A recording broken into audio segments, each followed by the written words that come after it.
So we can't wait. Like to meet the little baby. And Sanjo, congratulations also and happy birthday. Ay, iyak siya. Ay, iyak ka ba? Naiyak ako kasi sobrang saya ko for that. Akala ko sa galing.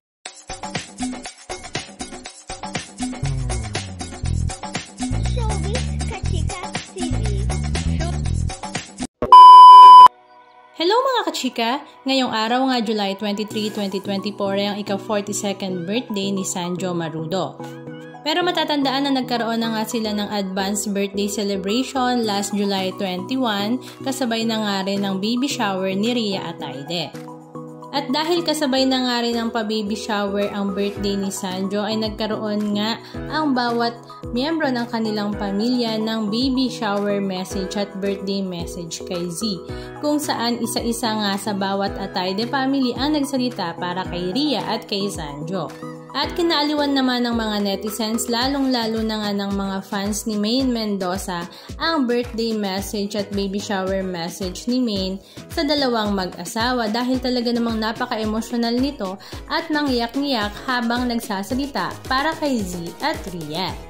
Si Eric Nicolas naman ay biniro si Maine dahil talaga namang napanganganga daw siya sa galing nitong mag-Ingles. Samantala, ang soon-to-be lola nga na si Sylvia Sanchez ay talaga namang excited na rin sa paglabas ng kanilang first ever apo. Kaya naman, sa kanyang birthday message at baby shower message sa mag-asawa ay humanda na nga daw ang dalawa dahil may kaagaw na nga raw sila sa kanilang baby at yun nga ay silang dalawang mag-asawa na si Art Atayde. At after nga ng mga sweet message ng lahat sa mag-asawa ay nagkaroon nga ng pagkakataon na magsalita si Sanjo Marudo at talaga namang nagulat nga ang lahat dahil nag-shoutout nga siya sa mga big boss ng ABS-CBN kapamilya na sila Madam Cory Bidanes at Carlo Katigbak na after mga anak nga daw ni Rhea ay kailangan na daw niya magtrabaho at talaga naman ang lahat ay nagtawanan. Halika at panoorin natin ang ilan sa mga video clips ganap na kanilang ibinahagi sa kanilang mga social media accounts. Great mom, just as you are a great sister to everyone, a great friend to everyone, just a great person to everyone.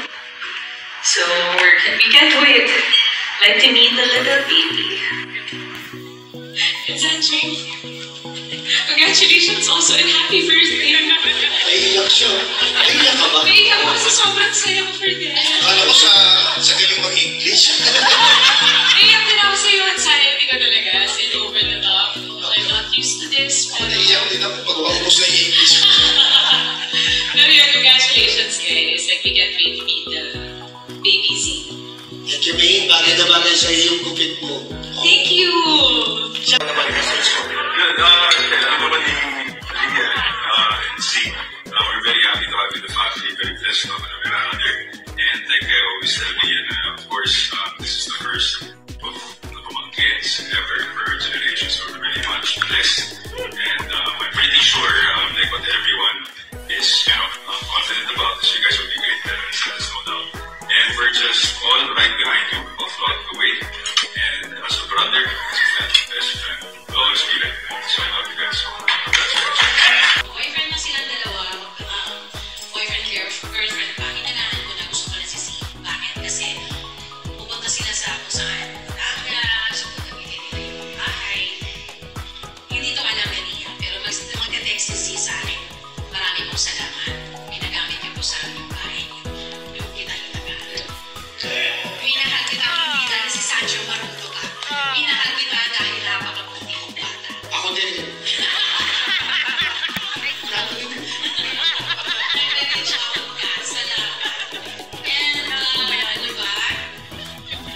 Salamat si sa pagmamahal mo kay Rhea. Salamat si makikalagaan yung anak ko. Although, okay lang naman. Masama, hindi naman alam namin na yung pagmamahal niya sa pamilya to sa mag-asawa ay solid, tunay.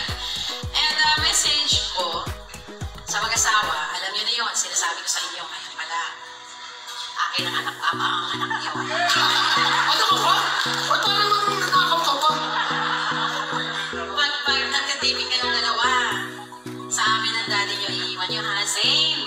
First time namin ako. So, pakisabi kay daddy. Sige, sa'yo yung apo, ikaw ang papadali ha.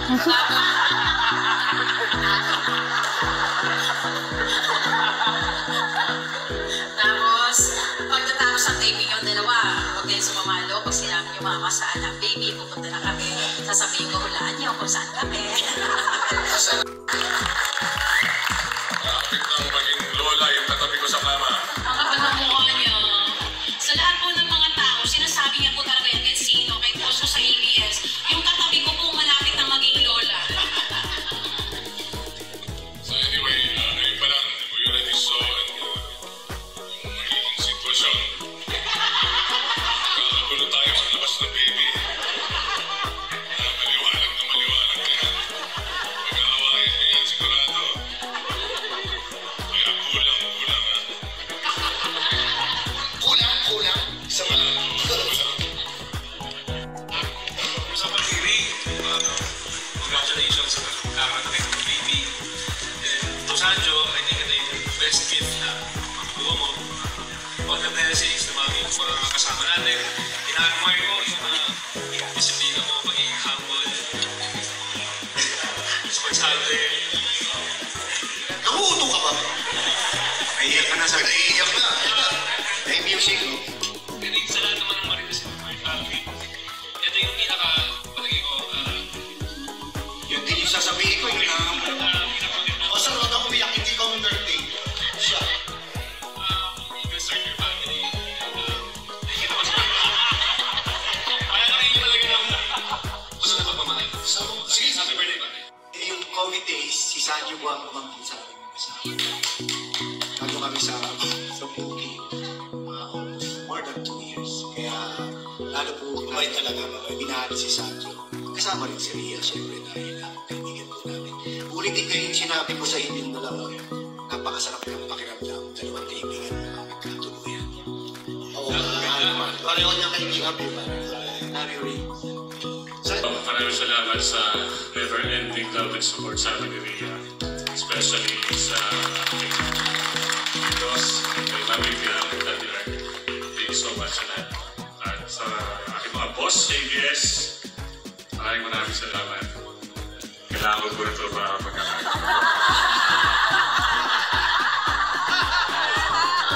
Like he said, this is all, kasama to si Tito Bayani for this is all very overwhelming. From the very start, all of you have been very supportive of this entire journey that we've been on. Oh my God, please! Always! Anong masasabi nyo mga kachika? Just comment down below. And please don't forget to subscribe. Thank you!